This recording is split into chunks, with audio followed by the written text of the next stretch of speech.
Bismillah. Assalamualaikum warahmatullahi wabarakatuh.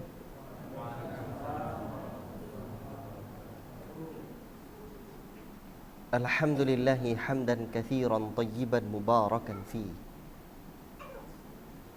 kama yuhibbu rabbuna wa yarda. Ashhadu an la ilaha illallah wahdahu la syarika lah wa ashhadu anna Muhammadan abduhu wa rasuluh. Ya ayyuhalladzina amanu taqullaha haqqa tuqatih wa la tamutunna illa wa antum muslimun. Ya ayyuhan nasu taqu rabbakumul ladzi khalaqakum min nafsin wahidah wa khalaqa minha zawjaha wa batha minhuma rijalan katsiran wa nisaa'a wattaqullaha alladzi tasaaluna bihi wal arham innallaha kana 'alaikum raqiba. Ya ayyuhalladzina amanu taqullaha wa qulu qawlan sadida yuslih lakum a'malakum wa yaghfir lakum dhunubakum wa man yuti'illaha wa rasulahu faqad faza fawzan 'azima. Amma ba'd.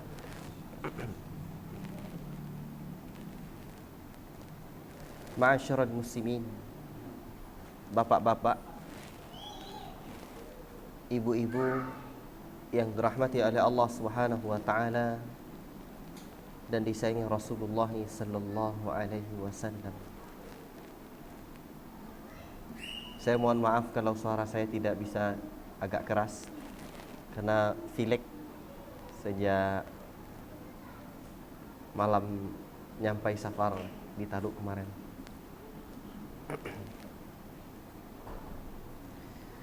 Syukur kita kehadirat Allah Rabbuna Tabaraka wa Ta'ala, Allah yang berikan kita rahmat dan nikmatnya. Dan nikmat Allah itu tak pernah bisa kita hitung. Wa in ta'uddu ni'matallah la tuhsuha. Sekiranya kalian hitung-hitung nikmat Allah Subhanahu wa Ta'ala itu, takkan pernah bisa kalian menghitungnya. Betul Pak? Mau bukti kita? Rahmat Allah itu, nikmat Allah itu tidak pernah kita bisa menghitungnya. Dan buktinya, coba tengok alis mata kita sebelah kanan ni, nikmat Allah tak?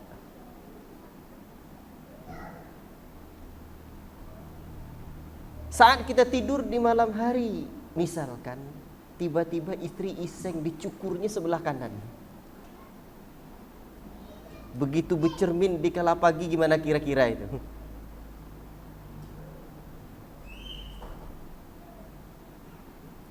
Itu menunjukkan bahwa alis mata adalah nikmat. Tapi pernahkah kita tahu berapa jumlah alis mata kita?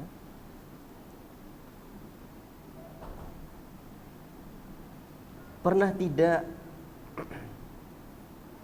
istri kita menghitung-hitung, sesayang-sayang istri pada suaminya, dihitung-hitung alis mata kita sama dia? Tak pernah. Tapi ternyata ketika alis mata kita dicukur, kita betul-betul merasakan bahwa itu adalah nikmat Allah.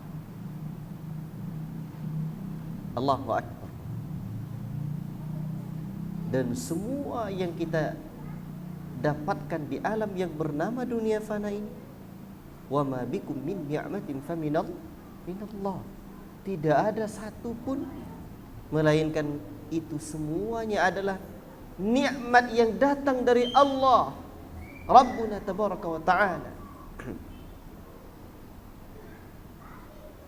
Makanya di kala pagi kita ada satu doa. Apa doanya?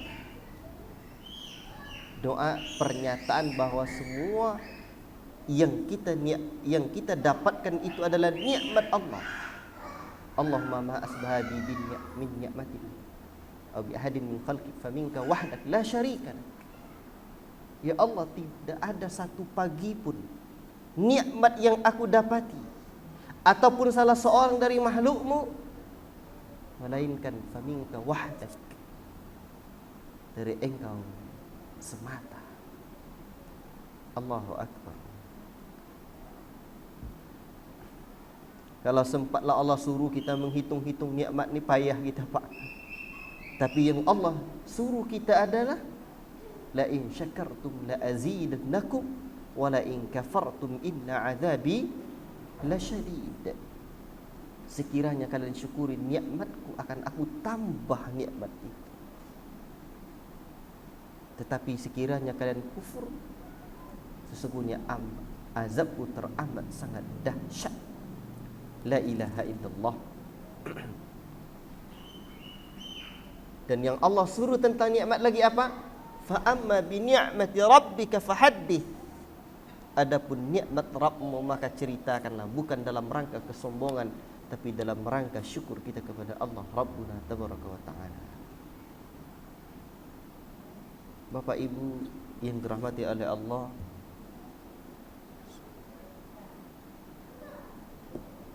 malam ini kita sama-sama belajar, duduk tentang satu pembahasan asalnya dari kitab Syekhuna Abdul Razak hafizahullah ta'ala, salah seorang ulama besar atau guru besar, pengajar di Masjid Nabawi, dan beliau dulu juga mengajar di Al-Jami'ah Al-Islamiyah bil Madinatil Munawwarah.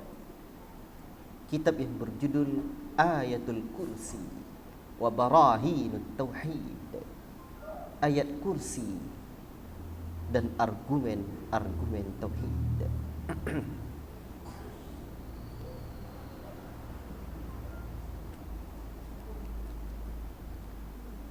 Bapak Ibu yang dirahmati oleh Allah Subhanahu wa taala.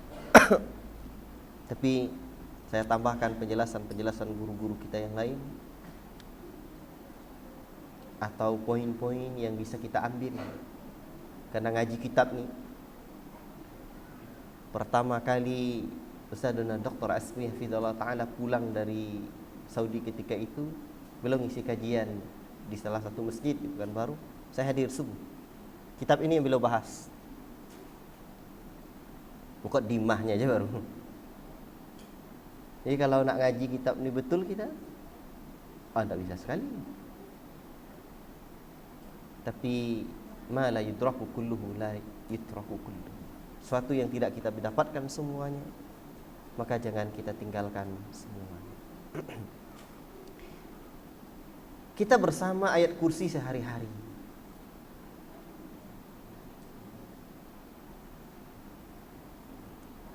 Maka alangkah eloknya kita mengetahui keutamaannya. Dan para ulama menyebutkan agama ini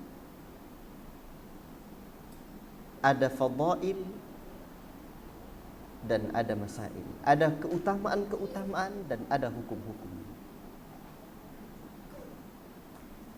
Keutamaan-keutamaan itu disampaikan oleh Nabi SAW, dan asalnya agama kita ini adalah memotivasi kita untuk senantiasa beramal baik. Motivasi apa yang paling tinggi? Motivasi iman.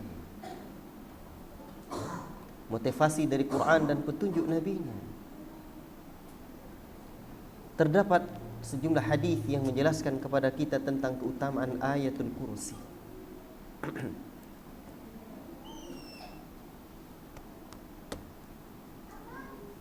Dan hadis ini luar biasa. An Ubay bin Ka'ab radhiyallahu ta'ala anhu anna an-nabiy sallallahu alaihi wasallam qala, sesungguhnya Nabi sallallahu alaihi wasallam bersabda, ayu ayatin fi kitabillahi a'zam. Beliau bertanya kepada Ubay bin Ka'ab, mana ayat di dalam kitabullah yang paling agung.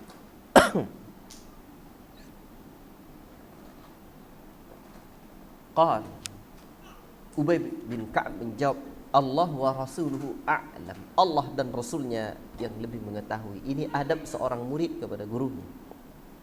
Adab para sahabat yang luar biasa. Allah dan Rasulnya yang lebih mengetahui. Faraddadaha mirara. Lalu Nabi SAW pun mengulang-ulangnya beberapa kali. Dan dalam riwayat lain 3 kali. Thumma qala Ubay ayatul kursi. Lalu Ubay bin Ka'ab pun menjawab, ayat kursi.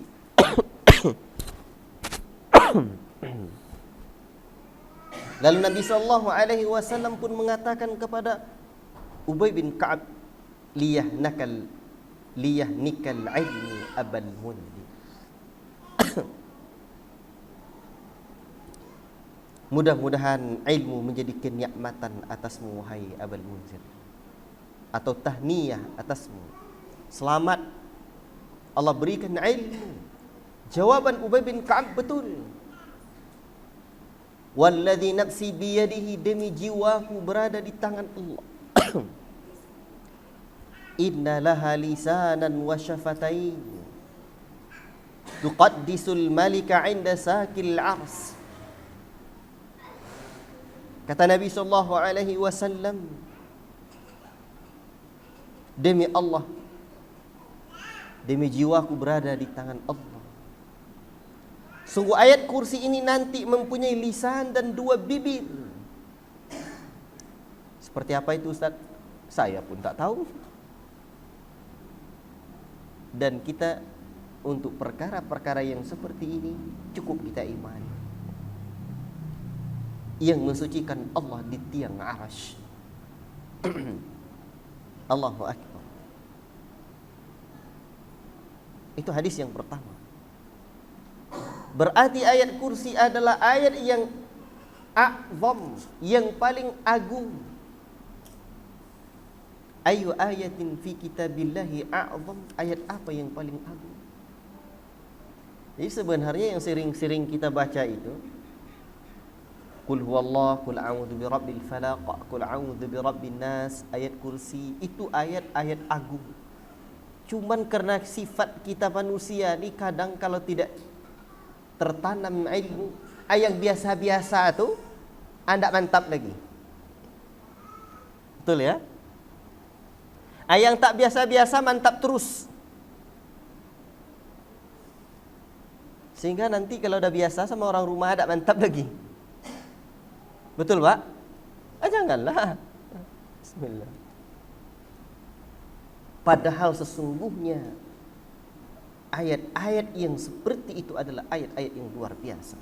Kenapa kok ayat kursi? Apa rahasianya kok ayat kursi menjadi ayat yang paling agung? Nanti kita masih berbicara tentang keutamaan ayat kursi. Ikhwati fillah, barakallahu fikum. Ada sebuah kisah yang menarik. Abu Hurairah radhiyallahu taala anhu berkata, Rasulullah sallallahu alaihi wasallam mewakilkan aku memberi amanah kepadaku untuk menjaga zakat. Dan ketika itu di bulan Ramadan. Lalu ada hal yang sungguh sangat menarik dialami oleh Abu Hurairah. Maka datanglah seorang, ia pun mengambil segenggam makanan. Lalu aku pun menangkapnya. Dan kukatakan, aku akan melaporkan kepada Rasulullah sallallahu alaihi wasallam, la arfa'annaka ila Rasulillah sallallahu alaihi wasallam. Lalu orang tu, dia seperti orang. Dia berkata, sungguh aku sangat membutuhkannya.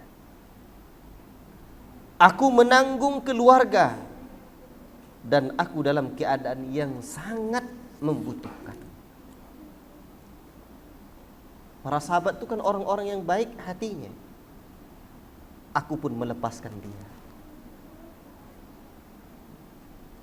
Ketika pagi hari tiba, Nabi SAW bertanya, "Wahai Abu Hurairah, apa yang diperbuat oleh tawananmu semalam?"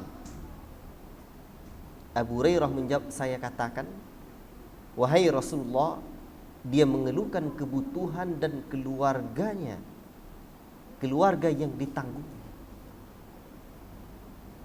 Maka aku mengasihinya, aku pun melepaskan dia lagi. Maka aku mengetahui dengan yakin bahwa dia pasti akan datang lagi. Berdasarkan sabda Rasulullah SAW, sungguh ia, innahu sayauд, dia akan balik lagi." Kata Nabi, itu nanti orang akan kembali lagi. Maka aku pun mengawasi lagi. Dan ternyata betul, datang lagi dia malam berikutnya. Ia pun mengambil makanan. Kemudian aku pun lagi menangkapnya. Dan kata Abu Hurairah radhiyallahu taala anhu, "La arfa'annaka ila Rasulillah sallallahu alaihi wasallam." Sungguh aku akan laporkan kamu kepada Rasulullah sallallahu alaihi wasallam. Dan 2 kali ini. Lalu dia pun menjawab, "Lepaskanlah aku. Lepaskanlah. Da'ni, lepaskan." Apa alasan dia yang kedua kali ini? Aku membutuhkannya dan aku punya tanggungan keluarga. Aku tidak akan kembali lagi. Kata dia yang kedua nih, kalau yang pertama cukup dia mengeluhkan tentang keluarganya.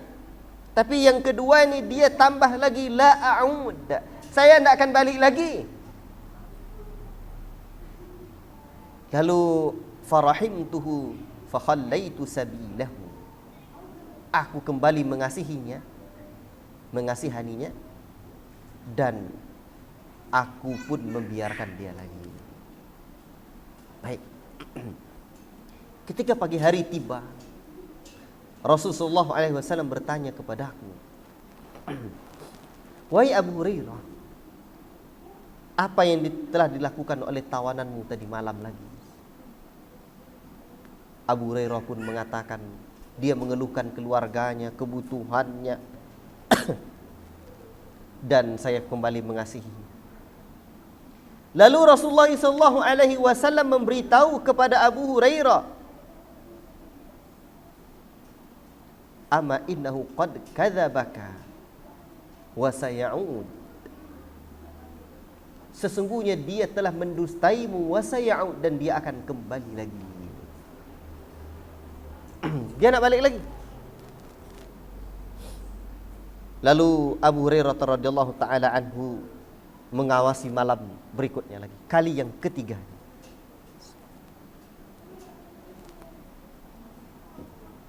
Lalu ternyata memang dia datang dan mengambil segenggam makanan lagi. Aku pun menangkapnya dan sebagaimana sebelumnya. Kata Abu Hurairah radhiyallahu taala anhu, "La arfa'annaka ila Rasulillah sallallahu alaihi wasallam wa hadza akhiru 3 marrat." Saya akan kadukan, laporkan kamu kepada Rasulullah. Ini kali terakhir nih, dah 3 kali. Annaka taz'umu la ta'ud, thumma ta'ud. Kamu sudah mengklaim kemarin bahwa kamu tidak akan datang, ternyata kamu datang lagi. Lalu apa kata orang itu? Da'ni, lepaskanlah saya. U'allimka kalimatin yanfa'uka Allahu biha. Pandai pula dia. Saya akan ajarkan kamu beberapa kalimat yang Allah akan memberikan manfaat banyak buatmu dengan kalimat-kalimat itu. Qultu mahunna. Karena para sahabat ini cinta kepada kebaikan. Lalu Abu Hurairah radhiyallahu taala anhu bertanya, "Apa pula tu?" Kata orang itu, idza awaita ila firashika faqra ayatal kursi. Apabila kamu hendak tidur menuju tempat tidurmu, maka bacalah ayat kursi. Nah, lalu dibacanya ayat kursi. Lalu dia berkata kepada Abu Hurairah, sungguh engkau senantiasa mendapatkan penjagaan dari Allah dan setan tidak akan mendekatimu sampai pagi. Ini kan luar biasa.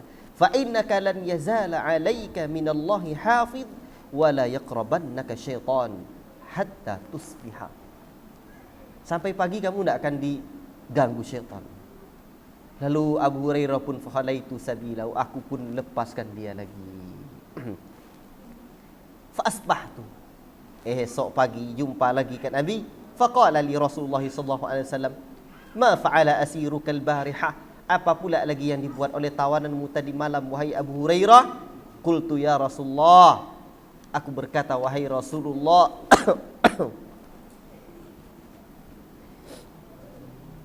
apa kata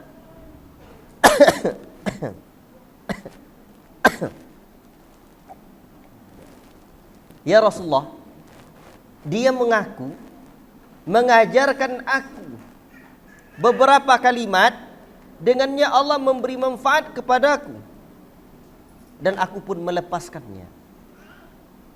Lalu Nabi bertanya, apa itu? Aku berkata, ia berkata kepadaku, apabila engkau berbaring, dia ceritakan, maka bacalah ayat kursi, Allahu la ilaha illa huwal hayyul qayyum. Seperti yang dibaca oleh imam kita tadi, Ustaz Fauzan, calon ustaz besar ini insya-Allah. Amin.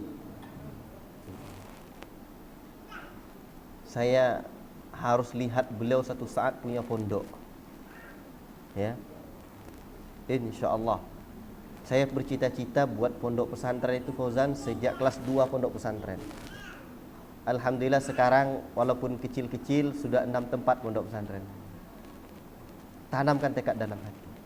Jadi seperti ayat yang beliau baca tadi.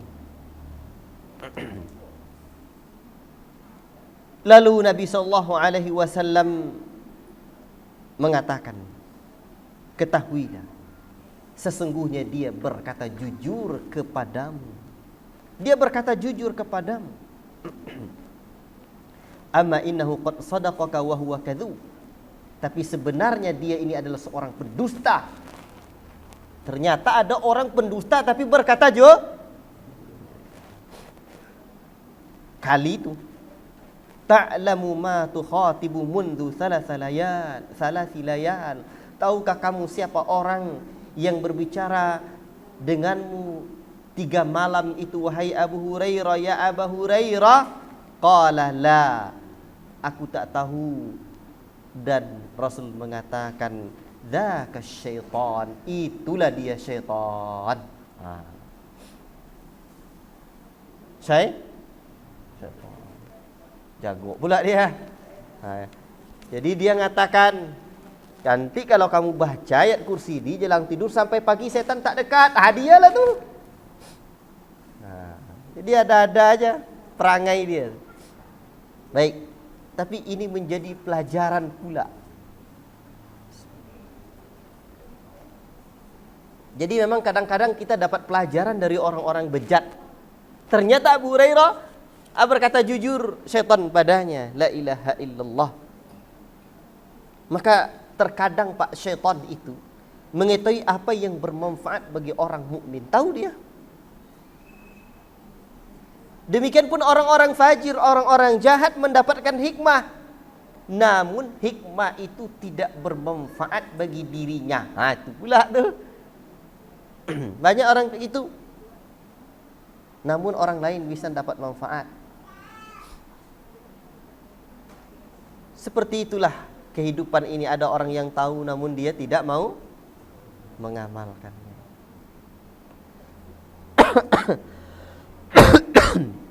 Dan berdasarkan hadis ini, Nabi menyebutkan dia itu kadzub, pendusta.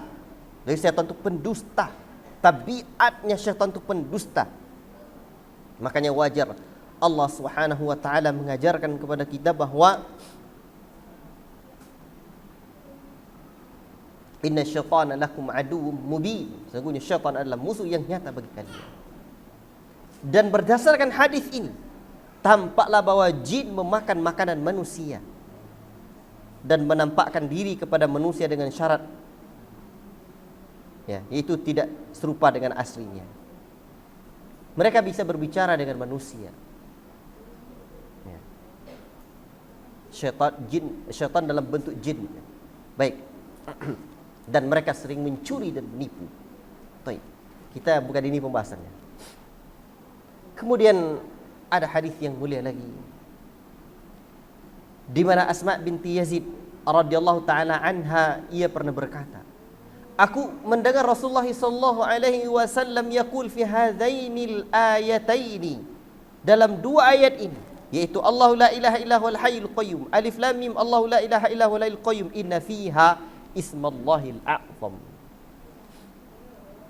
Sesungguhnya di dalam dua ayat ini ada nama Allah yang paling agung. Nama Allah itu berapa banyaknya, Pak? Lebih banyak dari itu sesungguhnya. Makanya saya menyarankan untuk membeli kitab fikih Asmaul Husna karya Syekh Abdul Razak hafizahullah taala. Sudah diterjemahkan, Pak. Kalau enggak salah saya terjemahnya fikih Asmaul Husna juga. Situ kan kita jumpai banyak nama Allah. Nama penemu bola listrik siapa? Ada yang tahu? Penemu bola listrik siapa yang tahu? Gak ada yang tahu ya? Alhamdulillah, saya kira ada yang tahu tadi. Tak berani ngaku ya. Nama Allah, Pak, masa enggak kita ketahui? Kalaupun ada hadis yang menjelaskan 99 nama Allah, inna lillahi tis'atan wa tis'ina, sesungguhnya Allah memiliki 99 nama, mi'atan illa wahid, 100 kurang 1. Siapa yang menghafalnya, niscaya dia masuk surga. Kata para ulama, menghafal, menjaganya, mengamalkannya, masuk surga. Kalaulah 99 saja nama Allah, Pak. Sekarang gini, umur kita hari ini udah berapa tahun? Ada yang 45, ada ya. Banyak, Pak ya. Oh, masih muda-muda, Ustaz. Anggaplah 35. 35. Sekiranya kita sudah balik berakal umur 15 tahun, sudah 20 tahun kita, Pak, balik berakal. Sekiranya kita belajar 99 bagi 20, berapa tuh? Tak pandai bagi lagi? Hah? 1 tahun belajar 4, belajar 5. Nama Allah belajar kita 5 1 tahun. Artinya dalam 2 bulan kita belajar 1. Begitu sampai 1 tahun belajar kita 5. Padahal sisa 2 bulan lagi. 5 kali 10 tahun dan 50 nama Allah yang sudah kita pelajari. Kali 2 sudah 100 itu. Cuman kan permasalahannya entah kemana-mana hidup kita, itu yang jadi masalah, tuh. Padahal nama dan sifat Allah itu memberikan pengaruh besar dalam hati, jiwa, qalbu kita. Tak kenal maka tak sayang, tak sayang maka tak cinta maka tak titik-titik saja. La ilaha illallah. Bapak-bapak yang dimuliakan Allah Subhanahu wa taala, itu di antara keutamaan ayat kursi. Ada lagi hadis yang lain. Man qara'a ayatal kursi, barang siapa yang membaca ayat kursi, fi duburi kulli salatin maktubatin, pada akhir salat fardu, lam yamna'hu min dukhulil jannah illa an yamut. Tidak ada yang menghalanginya untuk masuk surga kecuali hanya kematian. Luar biasa. Itu dia. Allahu Akbar. Maka ayat kursi ini mestinya ayat yang senantiasa kita baca. Baik.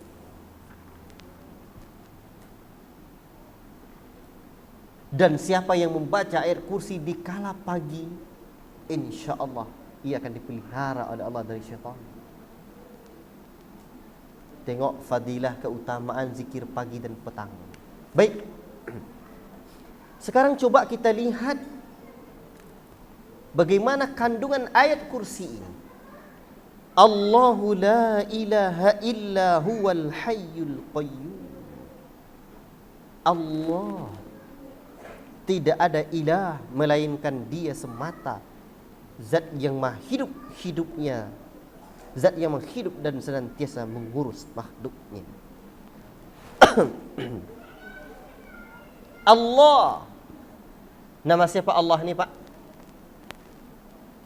Allah ni nama siapa?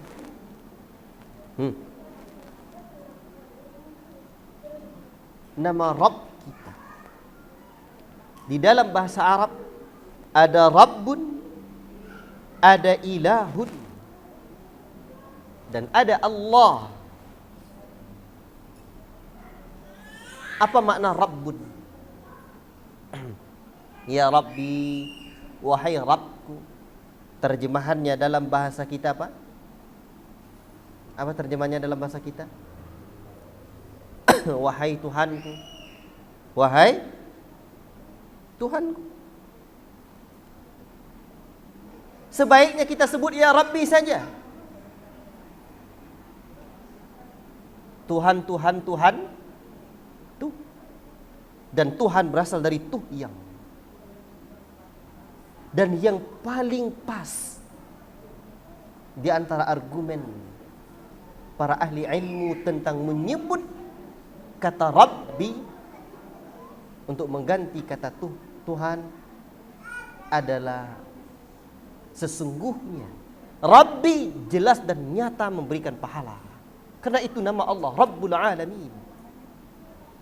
Tetapi itulah negara kita, negeri kita. Kita juga harus menyadari, memahami bahwa sesungguhnya kita berada di negara ini dan itu sudah menjadi bahasa nasional kita. Namun ketika disebut kata Rabbun, maka makna kata Rabb Al-Khaliqul Mudabbir, sang pencipta dan pengatur. Dan kalau ditambah Al-Malik, sang pemilik. Al-Khaliqul Mudabbir, sang pencipta. Banyak orang yang pandai menciptakan tapi tidak pandai mengatur. Banyak orang yang pandai buat peci, kan menciptakan namanya itu, tapi tidak pandai dia jualnya. Ngatur-ngatur, tidak pandai dia. Dan Allah Rabbul Alamin, beliau ada, Allah Ta'ala adalah sang pencipta dan pengatur alam. Ikhwati fillah barakallahu fikum. Itu Rabb. Dan Allah, inilah nama zat yang menciptakan alam jagat raya ini. Dan bukti kebenaran Allah, Pak. Saya pernah mendengarkan di antara guru saya. Beliau bernama Syekh Hamdi. Beliau pernah memberikan uraian ketika itu tentang bukti kebenaran Allah. Beliau menyebutkan satu ungkapan sampai hari ini saya senantiasa mengingatnya.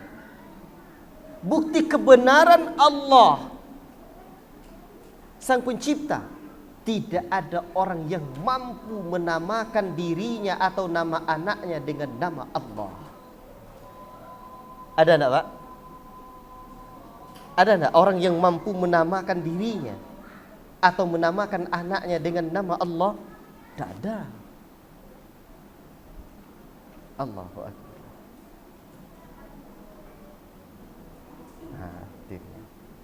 Dan makna kata Allah, penjelasan para sahabat Nabi sallallahu alaihi wasallam, dzul uluhiyyati wal ubudiyyah, zat yang berhak diibadati dan diserahkan sesembahan kepadanya. Dan para ulama juga menyebutkan asal kata dari Allah ilahun. Makna kata ilahun, la ilaha illallah, ilaha al-ma'budu hubban wa ta'zima, yang diibadahi dengan penuh cinta dan pengagungan.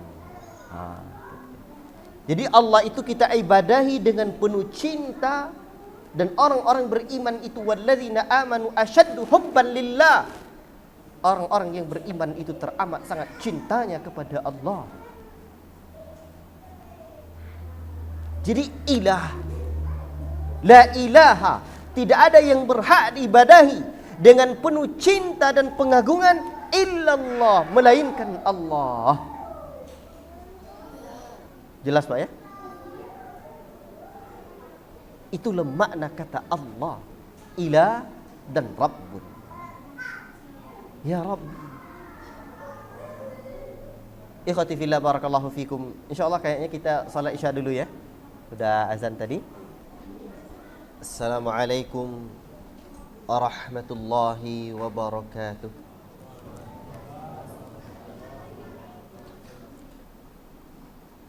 Alhamdulillahi rabbil alamin.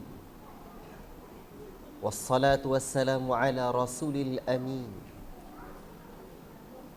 Wa ala alihi wa sahbihi ajma'in.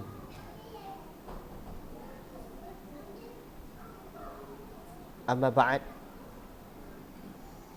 Bapak-bapak, ibu-ibu yang dirahmati oleh Allah Subhanahu wa taala dan disayangi Rasulullah sallallahu alaihi wasallam.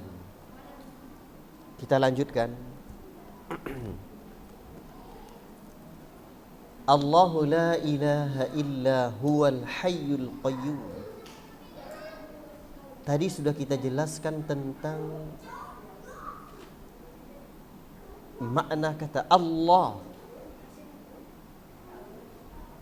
Rabbun, Ilahun.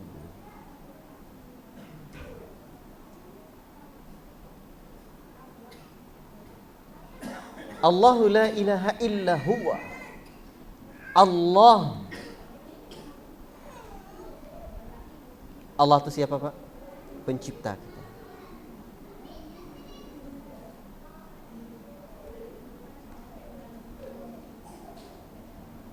Cuma nanti syaitan akan membisikkan kepada orang, siapa yang ciptakan kita? Allah.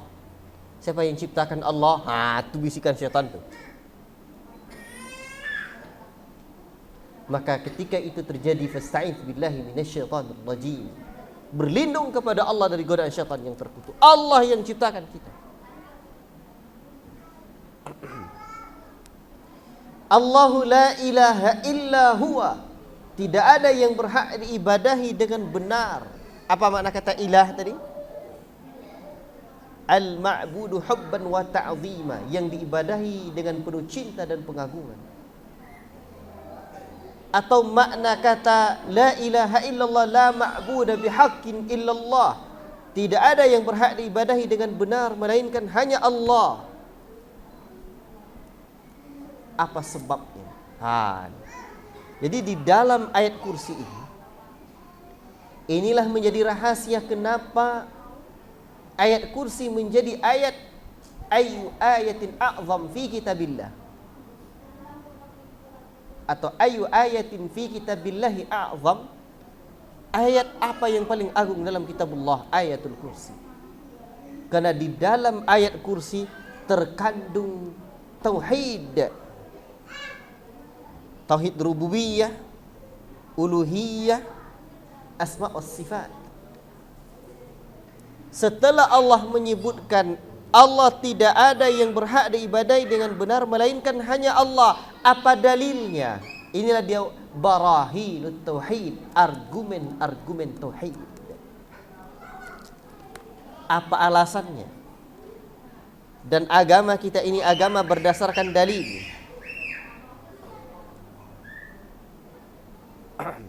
Makanya apapun pembahasan agama kita ini hanya dalail dan masail.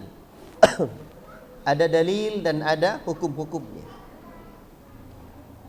Dan dalil, man faraqad dalil dhalla sabil. Ini di antara ungkapan Syekhul Islam rahimahullah taala. Barang siapa yang memisahkan dirinya dari dalil, maka tersesatlah jalannya. Qul hatu burhanakum in kuntum shadiqin. Sampaikan apa argumenmu jika kamu betul-betul kamu orang yang betul. Tidak ada ilah yang berhak diibadai dengan benar melainkan hanya Allah, illa huwa, melainkan hanya Dia. Apa alasannya? Al-Hayyu, zat yang maha hidup. Allahu Akbar. Bapak Ibu ini dimuliakan Allah Subhanahu wa taala. Para nabi sepanjang zaman, sepanjang masa, dan nabi itu terjadi perbincangan para ulama tentang hadis ini. Ada 124.000 nabi. Rasul 313 atau 315 rasul. Semuanya walaqad ba'atsna fi kulli ummatin rasulan an ya'budullaha wajtanibut taghut. Sungguh kami sudah utus pada setiap umat itu seorang rasul agar mereka beribadah kepada Allah dan menjauhi kesyirikan taghut. Baik. Kenapa para nabi, para anbiya menyuruh kita beribadah kepada Allah? Apa alasan kita? Al-Hayyu, yang pertama, Allah itu zat yang maha hidup. Zat yang maha hidup, dan hidupnya Allah Hayyul ladzi la yamut. Makanya pantas Allah Subhanahu wa taala menyebutkan fatawakkal ala hayyil ladzi la yamut. Bertawakallah kamu kepada Allah, zat yang maha hidup, yang hidupnya tidak. Wa tawakkal ala Allah, bukan fa. Wa tawakkal ala Allah, ala al-hayyil ladzi la yamut. Bertawakallah kamu kepada Allah, zat yang maha hidup dan hidupnya tidak akan pernah mati. Dulu Pak, saya pernah kan saya banyak belajar dulu. Belajar ilmu untuk dukun. Kalau saya hitung-hitung, semoga Allah mengampuni saya, guru dukun saya 14 orang ada.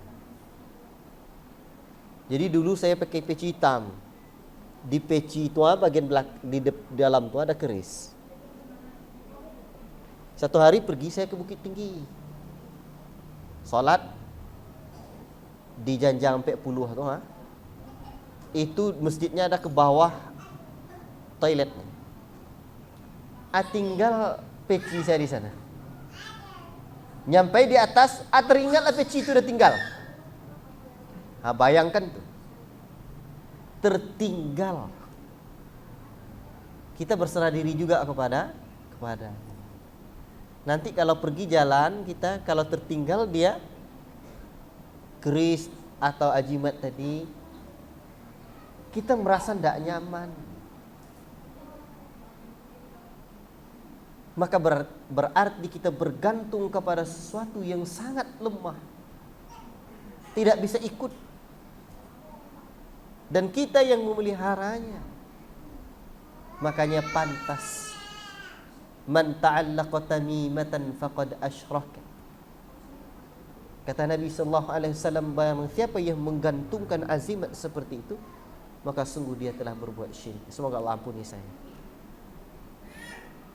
Dan wajar Rasulullah sallallahu alaihi wasallam kita mengajarkan kita doa keluar rumah itu apa Pak? Bismillahi tawakkaltu 'ala Allah La haula wala quwata illa billah. Dengan menyebut nama Allah aku berserah diri kepada Allah. Tiada daya dan upaya melainkan hanya daya dan kekuatan Allah. Bahkan kata Nabi ketika kita baca dan jiwai doa ini, qad kufita wa wukita, sungguh kamu dicukupkan dan kamu dipelihara.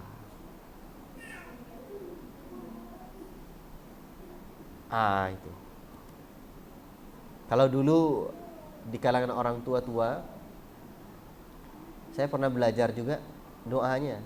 Satu hari rasaku baik, 2 hari gerakku datang gerik daripada Allah, gerak daripada Muhammad, Allah serta Muhammad menjaga aku. Itu doanya dulu. Kemudian ditengok-tengok, ya seperti itulah. Baik. Sekarang sebelum kita melangkah,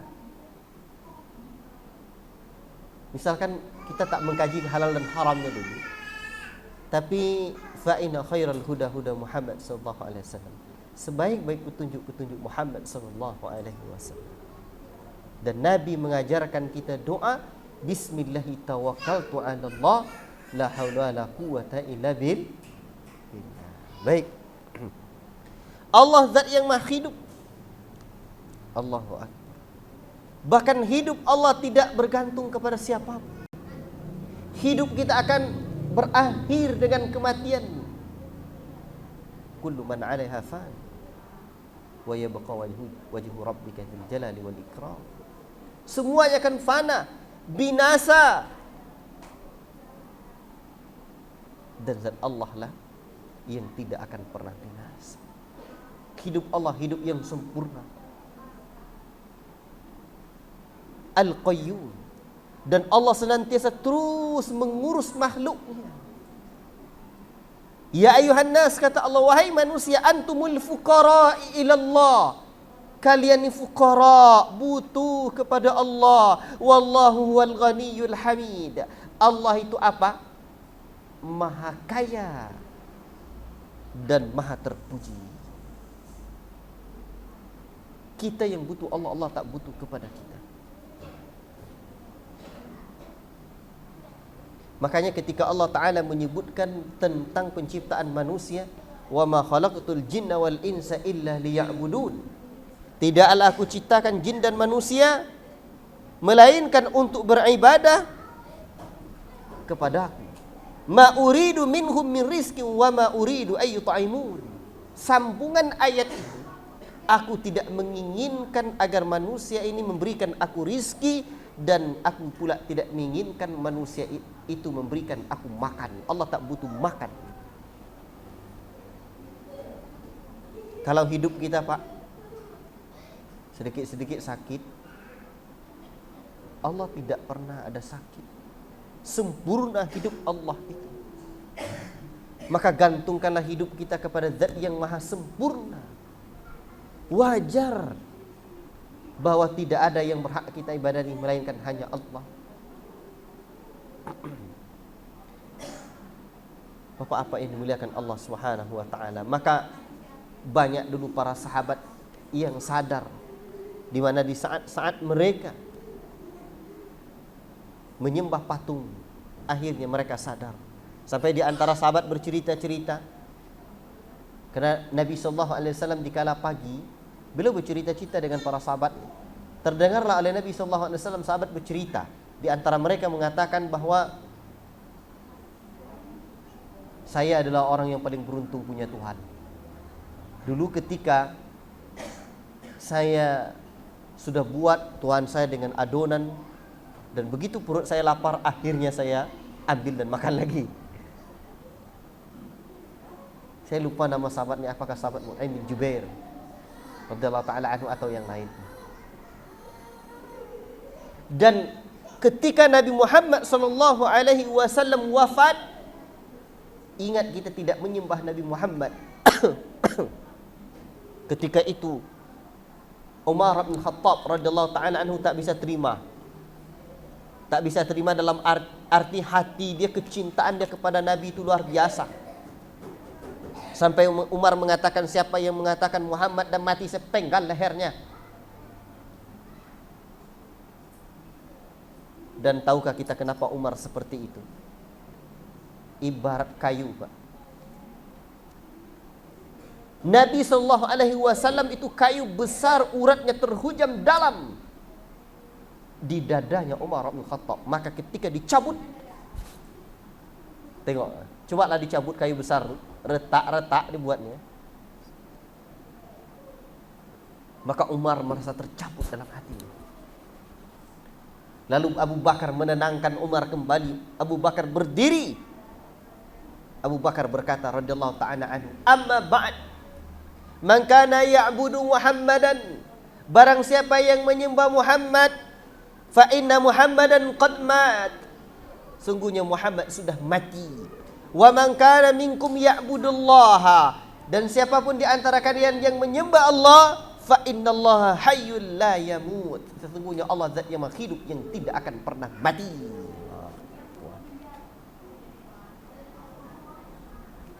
Dan Abu Bakar membacakan ayat, seakan-akan ayat itu pertama kali didengar oleh Umar kembali. Umar tersadar, Umar pun tersuruh. Inilah prinsip kita. Kita tidak menyembah Muhammad, tidak menyembah Ka'bah, tapi menyembah Allah. Wa man kana minkum ya'budullaha, dan siapa di antara kalian yang menyembah Allah, fa innallaha hayyun la yamut, Allah zat yang hidup, hidupnya tidak akan pernah mati. Itulah sebab Pak, dikala pagi kita diajarkan oleh Allah Rabbul Alamin, oleh Rasulullah sallallahu alaihi wasallam membaca satu doa. Apa doa? Ya Hayyu ya Qayyum. Ini dia Allahu la ilaha illa huwal hayyul qayyum. Wahai zat yang maha hidup, dan hidup Allah hidup hayyul la yamut, hidup yang tidak akan pernah mati, tidak akan pernah mati. Makanya ya kan dulu buat pondok dilipat kain itu, orang buat pondok di Pekanbaru atau di kota 3 tingkat, saya buat pula 3 tingkat, saya tidak mau kalah. Tapi orang beton, dan saya buat 3 tingkatnya, ranjangnya dari papan, nempel dengan masjid. Pondoknya karena banyak anak-anak tidak mampu, ya alhamdulillah sampai sekarang dan tak masuk tahun ke-8 ini masih gratis. Alhamdulillah sudah sekitar 11 orang sekarang anak-anak lipat kain itu di Yaman sekarang belajar. Jadi dulu ketika buat ini, dan nanti berasnya dari mana, makannya dari mana, di antara ungkapan yang paling memotivasi saya adalah ungkapan Syekh Muqbil bin Hadi rahimahullah taala, la tu'alliqud da'wah bisyakhs fa in mata matatid da'wah wa allikuha billah fa innahu wa allikuha billah. Jangan gantungkan nasib dakwah kepada seseorang. Kalau dia mati, matilah dakwah. Ruhnya belum masuk, tidak ada lagi dananya. Tapi gantungkan kepada Allah. Dan kenapa Syekh Muqbil mengatakan seperti itu? Fa innahu hayyun la yamut, karena sungguhnya Allah zat yang hidup, hidupnya tidak akan pernah mati. Maka selalu saya bilang sama kawan-kawan, Allah pasti tidak akan mengirim santri kecuali bersama rezeki. Dan saya belum pernah dapati santri tidak makan 1 hari, tidak ada. Baik, kita kembali ke sini. Maka inilah zat yang kita ibadahi itu, Pak. Ilaha, la ilaha illa huwa, tidak ada yang berhak diibadahi dengan benar melainkan hanya Allah. Inilah dia la ilaha illallah itu. La ilaha illallah, man kana akhiru kalamihi la ilaha illallah dakhalal jannata, barang siapa yang akhir hayatnya mengucapkan la ilaha illallah, niscaya dia akan masuk surga. Nabi nyebutkan, ya ayuhan nas, wahai manusia, qulu la ilaha illallah tuflihu, ucapkanlah la ilaha illallah, niscaya kalian akan beruntung. Bapak-bapak yang dimuliakan Allah Subhanahu wa taala. Dan ini argumen tauhid. Inilah yang terus kita sampaikan.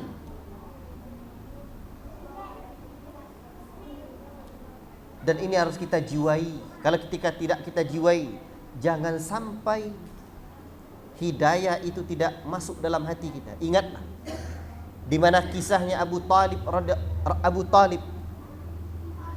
Masa pakai radhiyallahu anhu lah. Abu Talib, Nabi Muhammad adalah orang yang paling dikasihi oleh Abu Talib, paman beliau. Tapi sayang Abu Talib akhirnya tidak masuk Islam. Begitu Abu Talib sakit dekat ajalnya, Nabi datang, ya ammi, wahai paman, qul la ilaha illallah, ucapkanlah la ilaha illallah, kalimatan asyhadu laka biha indallah, kalimat yang nanti saya bersaksi dengannya untukmu di sisi Allah. Tapi paman dia tak mau. 3 kali Nabi SAW menyampaikan seperti itu. Tapi ada pula orang kiri kanannya tanya, Abu Jahal dan Abdullah bin Abi Umayyah, saya ingat saya. Atarghabu an millati Abdul Muttalib? Apakah kamu sudah benci kepada keyakinan Abdul Muttalib? Akhirnya dia enggan. Makanya dalam riwayat lain disebutkan, kalaulah bukan karena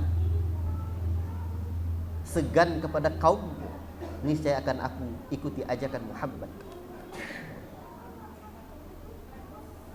La ilaha illallah. Akhirnya Abu Talib tidak mati dalam keadaan muslim.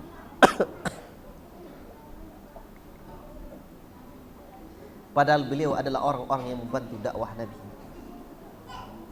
Kita khawatir, Pak. Hari ini kita mungkin baik, tapi akhir hayat kita nanti seperti apa? Kita tidak tahu. Nabi tengok. Maka untuk itulah perbanyak kita belajar tauhid agar tauhid terhujam dalam di hati kita. La ilaha illallah. Kita jiwai betul kenapa la ilaha illallah. Tidak ada yang berhak diibadahi dengan benar melainkan hanya Allah. Tidak ada yang berhak diibadahi dengan penuh cinta dan pengagungan melainkan hanya Allah. Sebab huwal hayyul qayyum. Dialah Allah zat yang menghidup dan hidupnya tidak akan pernah mati. Dialah Allah yang senantiasa mengurus makhluknya, tidak akan pernah capek, tidak akan pernah letih. Allah Maha tahu segala-galanya. Allah yang mengurus segala-galanya. Sepanjang perjalanan kami menikmati indahnya alam ini, pepohonan yang hijau ranau. Bapak tahu? Pohon yang masih tinggal di dahan pepohonan itu, kita tidak tahu jumlahnya. Dan Allah SWT jangankan daun yang ada di pohon, yang ada di dahannya, yang sudah jatuh, yang sudah berada di tanah, bahkan yang sudah hancur pun Allah Maha tahu. Dan Allah semua mengurus makhluknya ini. Kalau tak Allah urus, Pak, tidak hancur daun-daun tu, ada kacau lah kita. Dan pengurusan Allah tu tak tanggung-tanggung, Pak. Indah. Coba tengok. Pernah tidak kita dengar nanam sawit? Begitu tumbuh, tak sawit saya dah tumbuh, dah dengar dari malam tak bunyinya. Tak ada. Anak kita lahir kemudian tumbuh giginya, alhamdulillah gigi anak saya dah tumbuh, tak ada. Elok pengaturan Allah itu. Rambut kita tumbuh, tak pernah tak bisa orang rubah ketidur dekat kita itu. Tapi coba kalau gigi dah sakit, mengerang kita kesakitan, tu bunyi itu, bawa ke dokter. Pengaturan Allah itu luar biasa. Allahu Akbar. Maka inilah argumen tauhid. Allah zat yang menghidup, hidupnya tak akan pernah mati. Dan Allah yang senantiasa terus mengurus makhluknya. Allahu la ilaha illa huwal hayyul qayyum. La ta'khudhuhu sinatun wala naum. Allah tidak pernah mengantuk dan tidak pula pernah tidur. Allah tak pernah ngantuk. Kantuklah Allah sikit, Orang ngantuk aja bawa mobil, udah dihantamnya tembok. Rasulullah SAW menyebutkan, Inna Allah Azza wa Jalla la yanam. Sesungguhnya Allah tidak pernah tidur. Wala yanbaghi lahu ayyanam, tak pantas Allah tidur. Yakhfidul qista wa yarfa'hu. Allah merendahkan timbangan dan mengangkatnya. Yurfa'u ilaihi amalul laili qabla amalin nahar. Allah mengangkat amalan malam dan amalan siang. Dan seterusnya.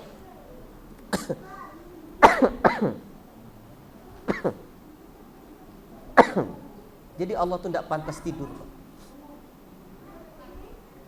Kita Nabi aja Pak, bedanya Nabi dengan kita apa? Nabi itu cuma sedikit tidur. Tapi beda Nabi itu tidurnya dengan kita cuma sedikit juga. Kalau Nabi sedikit tidur, kalau kita sedikit-sedikit tidur. Allah Ta'ala tak pernah kantuk. Sinatun itu, rasa kantuk sedikit, Allah tidak pernah lalai. Tidak pernah. Allahu Akbar. Dan ketika Allah Subhanahu wa Ta'ala lupa, bahaya. Sungguh hancur alam. Bahkan Allah Subhanahu wa Ta'ala mengatur apa juga yang bisa dibuat oleh manusia ini. Ma yumsikuhunna illa rahman. Tidaklah burung itu bisa terbang Pak, melainkan dengan kasih sayang Zat yang Maha Rahman. Burung saja tidak akan pernah bisa terbang kalau tidak dengan aturan Allah, dengan kekuasaan Allah. Apalagi pesawat terbang. Burung tua kecil tidak akan pernah bisa dia terbang kecuali dengan ma yumsikuhunna illa rahman. Zat yang Maha Rahman. Allahu Akbar.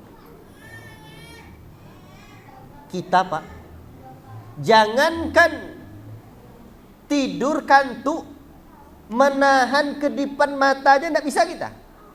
Cobalah tahan terus agak 1 jam tak ngedip-ngedip mata. Tidak bisa kita Pak. Padahal seberapalah kedipan mata nih kekuatannya Pak? Berapalah? Tak bisa. Menahan kedipan mata kita tidak bisa. Apalagi menahan rasa kantuk untuk tidak tidur.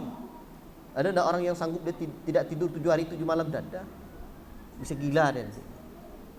Allah tidak pernah. Allahu Akbar. Maka siapa yang menjaga anak kita Pak di saat kita tertidur? Allah. Padahal ada sebut, ada binatang-binatang yang lain, Allah yang jaga. Sebab Allah tak pernah tidur, Allah tak pernah kantuk. Maka wajar la ilaha illallah, tidak ada yang berhak diibadati melainkan hanya Allah. Sudahlah, hidupnya tak akan pernah mati, senantiasa terus mengurus makhluknya. Tambah lagi argumen berikutnya, argumen tauhid. Allah tak pernah kantuk sedikit pun dan tidak pernah tidur. Sinatun itu dalam bahasa Arab, kantuk sedikit aja, rasa kantuk aja, tidak ada. Lahu ma fis samawati wa ma fil ardh. Milik Allah lah apa yang ada di langit dan apa yang ada di bumi. Tahu enggak apa-apa yang ada di langit itu? Nabi pernah sebutkan ittatis sama. Langit itu berderi-deri dia. Apa sebabnya? Sebab kata Nabi, tahu berderi-deri Pak? Bunyi-bunyi dia. Apa sebab langit itu berderi-deri? Sebab tidak lewat dari 2 jari dalam satu lafaznya 4 jari, melainkan ada malaikat yang sujud atau yang sedang beribadah kepada Allah. Wajar langit itu berdiri-diri. Tetapi sekalipun langit berdiri-diri, kita tak pernah tengok langit itu ada cacat. Sehingga dalam surah Al-Mulk Allah Ta'ala sebutkan. Masih ada itu.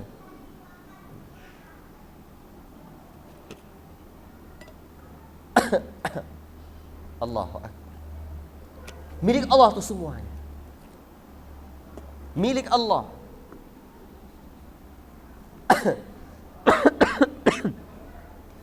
Dan tidaklah makhluk yang di bawah nih Pak, melainkan yang di atas kita jauh lebih besar. Semakin ke atas semakin besar. Bayangkan banyaknya Pak. 4 jari ada malaikat. Allahu Akbar. Milik Allah itu semua.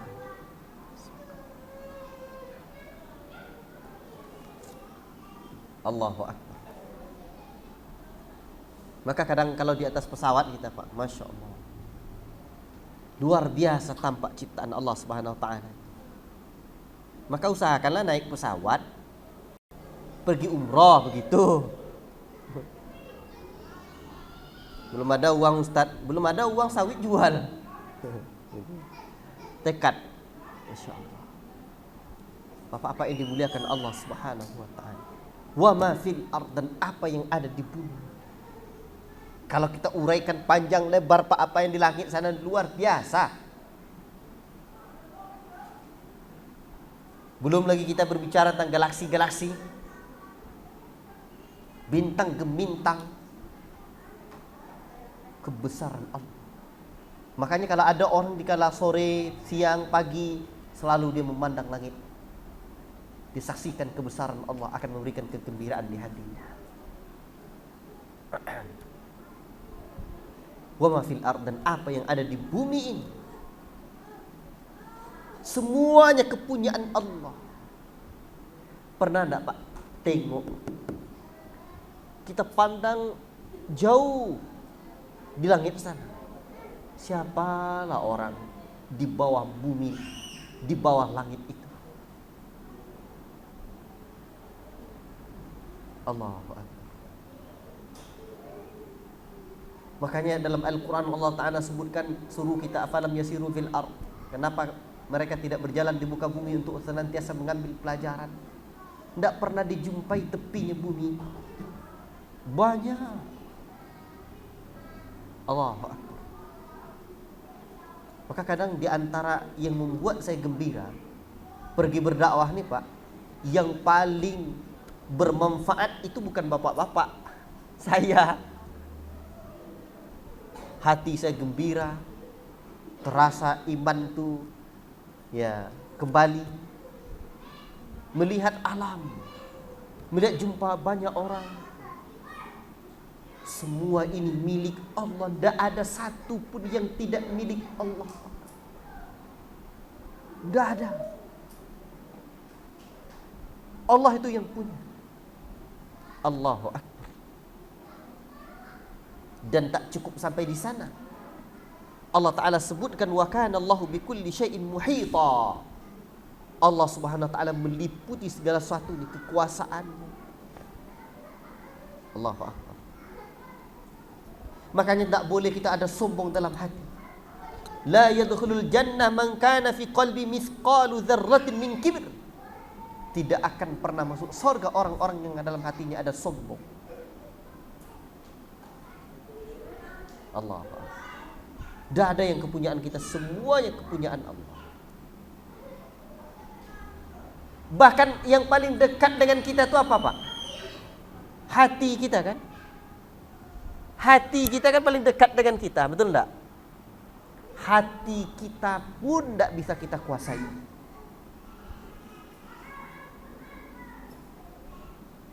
Makanya tadi malam kami juga berbicara tentang hati. Allah SWT yuqallibu ma yasha. Allah Ta'ala paling-palingkan hati manusia. sebagaimana yang Allah inginkan. Bayangkan Tuhan, jangankan telinga, rambut, gigi, hati kita yang paling dekat dengan kita tidak bisa Pak. Makanya kita harus banyak berdoa, ya muqallibal qulub tsabbit qalbi ala dini, wa idza yang membalik-balikkan hati, tetapkan hatiku di atas agamamu.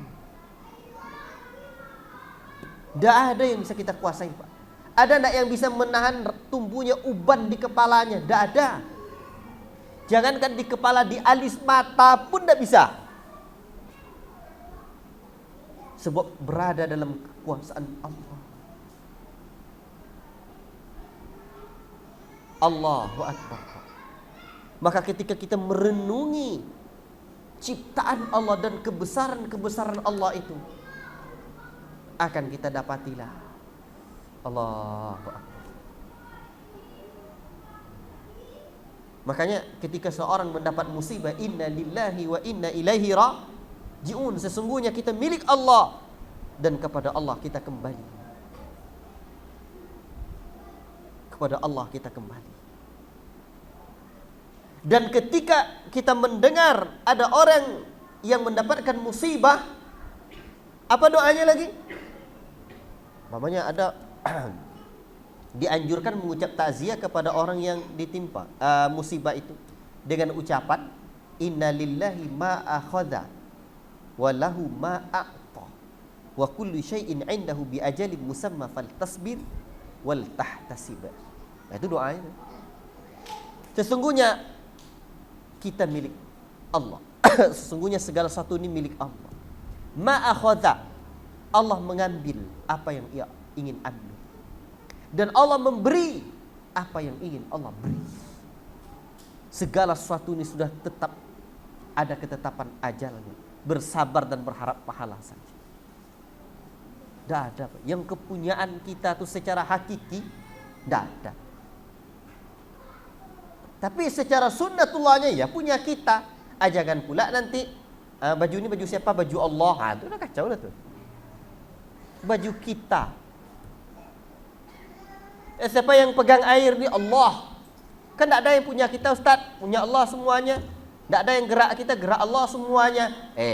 Ayatnya kan sudah jelas berbunyi wallahu khalaqakum wa ma ta'malun. Allah yang menciptakan kamu dan apapun yang kamu perbuat.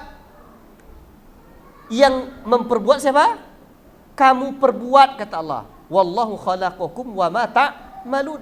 Apapun yang kamu perbuat, berarti yang membuatnya saya. Yang mengangkat air ini saya, yang mencangkul bapak-bapak, yang mendodo sawit bapak-bapak, tapi yang menciptakan itu bapak bisa adalah Allah. Kan jelas kan? Selesai. Kan kadang-kadang ya harus sampai dan tidak bisa hidup kita kalau semuanya main Allah saja. Ya. Bapak-bapak yang dimuliakan Allah Subhanahu wa taala dan disayang Rasulullah sallallahu alaihi wasallam. Man dzal ladzi yashfa'u indahu illa bi'idznih. Tidak ada yang dapat memberikan syafaat di sisinya tanpa izinnya. Dan besok Pak, kita akan mendapatkan syafaat dari Nabi sallallahu alaihi wasallam. Tetapi Pak, syafaat itu tak akan pernah bisa. Bahkan Nabi SAW belum diizinkan untuk memberikan syafaat, belum bisa memberikan syafaat sampai diizinkan oleh Allah Rabbuna Tabaraka wa Ta'ala. Namun orang yang paling banyak mendapat syafaat Nabi itu siapa? Kata Nabi, as'adun nasi bi syafaati yaumal qiyamah. Orang yang paling beruntung, orang yang paling bahagia mendapatkan syafaatku di hari kiamat, man qala la ilaha illallah khalisan min qalbihi. Orang yang mengucapkan la ilaha illallah khalisan min qalbi, murni, ikhlas, berangkat dari hatinya. Allahu Akbar. Jadi coba baca la ilaha illallah tu betul. La ilaha illallah. Tak ada yang berhak kita ibadahi dengan penuh cinta dan pengagungan, melainkan hanya Allah. Berangkat dari hati kita, la ilaha illallah. As'adun nasi bi syafaati. Orang yang paling beruntung mendapatkan syafaatku di hari akhirat kelak. Allah. Berarti lagi-lagi tauhid.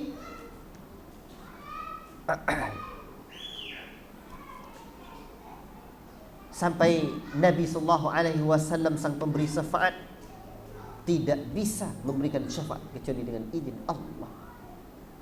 Apalagi syafaat yang lain, pertolongan Allah semuanya. Makanya wajar la ilaha illallah. Ya'lamu ma baina aydihim wa ma khalfahum. Ia mengetahui apa yang ada di hadapan mereka dan apa yang ada di belakang mereka.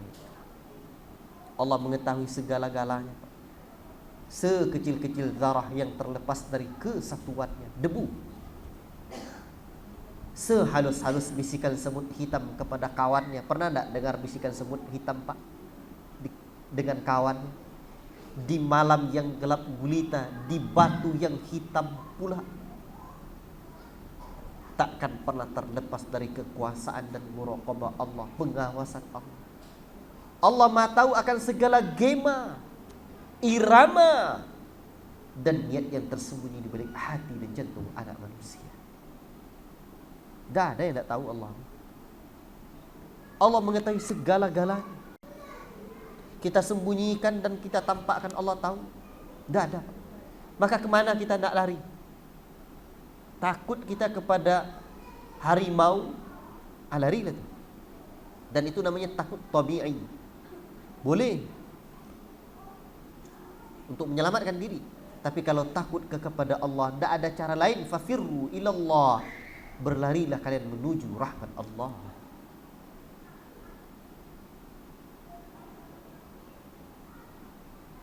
Bapak-bapak yang dimuliakan Allah Subhanahu wa taala, Allah mengetahui segala-galanya, Pak.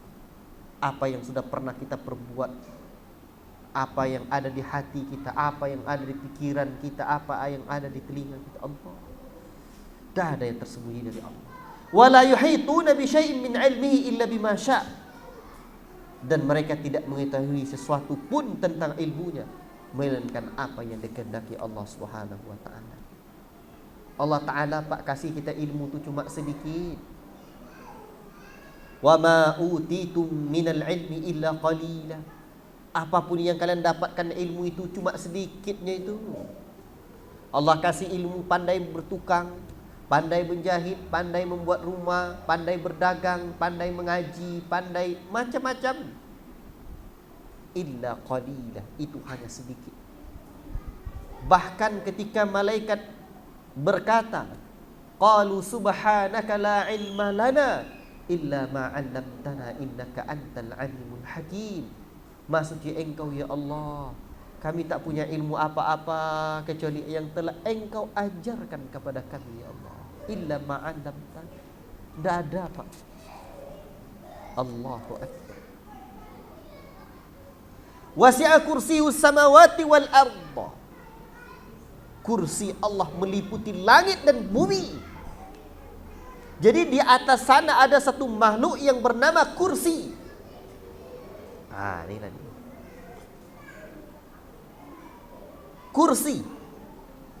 Makhluk itu besar. Berapa besarnya, Ustaz? Nama dia kursi, bukan seperti kursi saya duduk ni. Besarnya mas-samawatu sab'u fil kursi. Ni perumpamaan. Perumpamaan langit yang 7. Langit yang 7 tu, langit tu ada 7 tingkat. Perumpamaannya dibandingkan dengan kursi, dikumpulkan seluruh langit yang 7. Illa ka halqatin mulqatin bi ardi falatin. Hanya seperti satu cincin yang diletakkan di tanah lapang yang luas.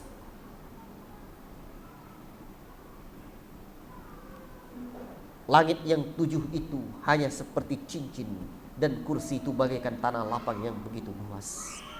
Allahu Akbar. Di ardi falatin itu padang pasir luas. Berapa besarnya itu Pak kursi Allah? Kursi ciptaan Allah. Bukan kursi Allah tempat duduk, bukan itu. Di atas sana ada makhluk yang bernama kursi. Dan ada lagi makhluk yang lebih besar dari itu. Wa fadlul arsy 'alal kursi, dan di atas itu ada makhluk lagi yang bernama arash. Perbandingan arash itu dibandingkan dengan kursi, Pak, kafadli tilkal falati 'ala tilkal halqa, juga hanya seperti cincin yang diletakkan di tengah-tengah padang pasir. Padang pasir itu adalah arash, dan cincin itu bagaikan kursi. Luar biasa. Makanya kalau ada orang yang mengatakan Allah di mana dalam diri saya, katanya kecil kali Allah itu tidak jadi Allahu Akbar itu. Allahu Akbar, Allah Maha Besar. Sedangkan kursi dan aras saja seperti itu besarnya. Allahu Akbar. Apalagi Allah laisa kamitsli syai'un wa samiul basir. Allah tak serupa dengan makhluknya. Allahu Akbar. Ini kursinya saja. Kursinya meliputi langit dan bumi. Allahu Akbar. Setelah kita memahami bagaimana besarnya langit, besarnya kursi dan arash, Ar-Rahmanu 'alal 'arsy istawa. Zat yang Maha Rahman jauh lebih besar dan tidak ada makhluk lagi di atas itu. Allahu Akbar. Tidak serupa dengan makhluknya. Bapak Ibu yang dimuliakan Allah Subhanahu wa taala dan sayang Rasulullah sallallahu alaihi wasallam. Baik. Wala ya'uduhu hifdhuhuma.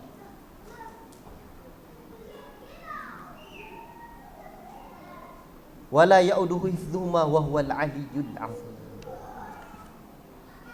Wala ya'uduhu hifdhuhuma. Sedemikian besar kursi itu. Sedemikian besar langit itu, bumi. Allah tidak pernah merasa berat memeliharanya. Tak ada beratnya. Tak berat bagi Allah. Wa huwal 'aliyyul 'azim. Allah zat yang maha tinggi lagi maha agung.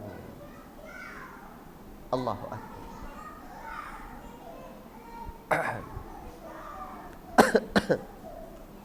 Semua ini namanya barahin tauhid, argumen-argumen tauhid.